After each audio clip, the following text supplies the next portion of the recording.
দিনাজপুর জেলার ঘোড়াঘাট উপজেলায় অবস্থিত ঐতিহাসিক সুজা মসজিদ মুঘল আমলের একটি গুরুত্বপূর্ণ স্থাপনা। মসজিদটি কিভাবে তৈরি হলো, এ ধরনের কোনো ইতিহাস আপনার জানা থাকলে প্লিজ একটু বলুন। মসজিদ সুজার আমলে তৈরি 650 বছর বয়স হয়ে গেছে। মানুষ বলে যে এক রাতে তৈরি, তাই এক রাতে তৈরি না, অনেক জায়গাতে অনেক মানুষ আসে দেখতে। ধারণা করা হয় সম্রাট শাহজাহানের সময়ে তার পুত্র শাহ সুজা বাংলার সুবেদার থাকাকালে 1658 সালে এই মসজিদটি নির্মাণ করেন বলে জানা যায় এবং তার নাম অনুসারে এর নামকরণ করা হয় সুজা মসজিদ। সে সময় ঘোড়াঘাট উত্তর বাংলার একটি গুরুত্বপূর্ণ প্রশাসনিক কেন্দ্র ছিল, ফলে মসজিদটি ধর্মীয় উপাসনার পাশাপাশি সামাজিক কার্যক্রমের কেন্দ্র হিসেবেও ব্যবহৃত হতো। স্থাপত্যশৈলীতে মসজিদটি মুঘল বৈশিষ্ট্য বহন করে।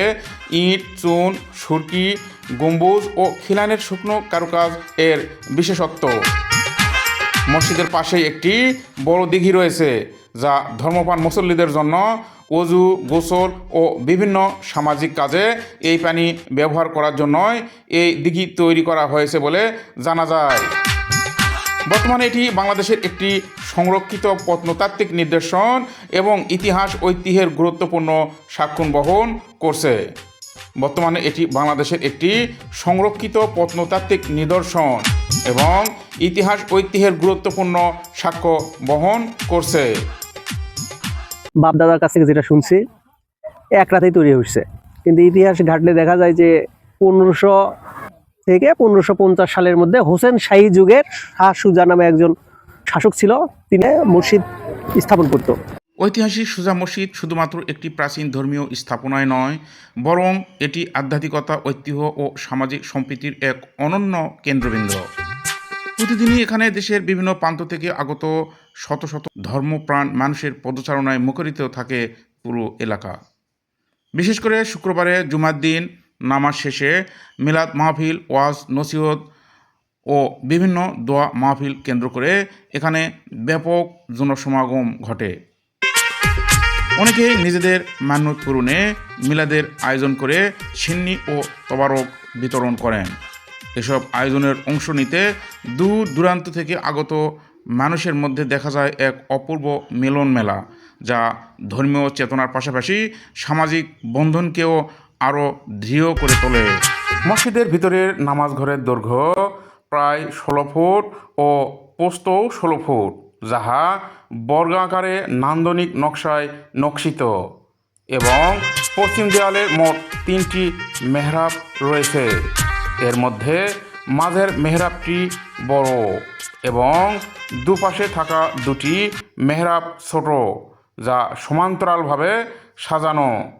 প্রতিটি মেহরাবের শুকনো খিলান, আর্ক এবং মুঘল নকশায় নান্দনিক ডিজাইন করা রয়েছে। ভিতরের দেয়াল এবং গম্বুজের নিচে আরও নান্দনিক ফুল, লতাপাতা এবং জ্যামিতিক আকারের নকশা খোদাই করা রয়েছে। এগুলো মসজিদের সৌন্দর্য এবং স্থাপত্য শৈলীর উৎকর্ষতা নির্দেশ করে।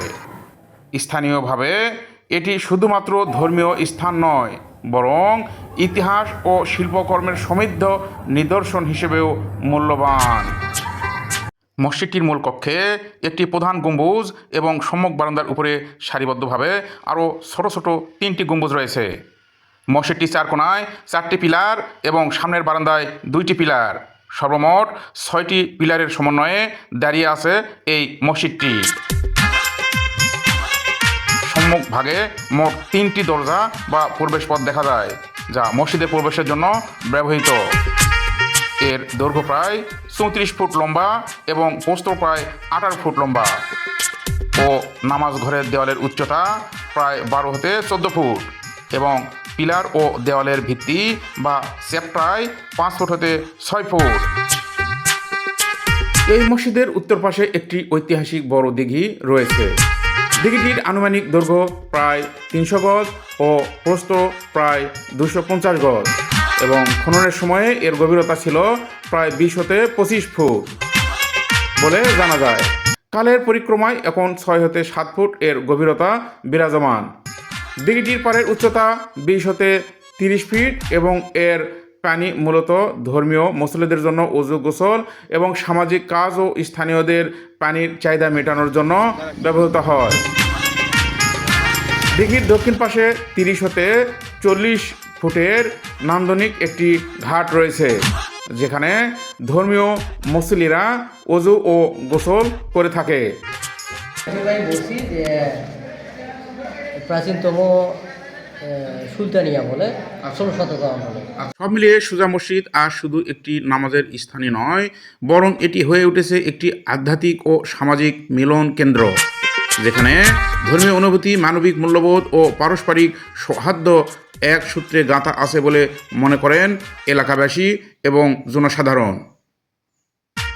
এবং মানুষ এখানে খুঁজে পায় তার মনের আত্মিক শান্তি, সম্প্রীতি ও মহান স্রষ্টার নৈকট্য।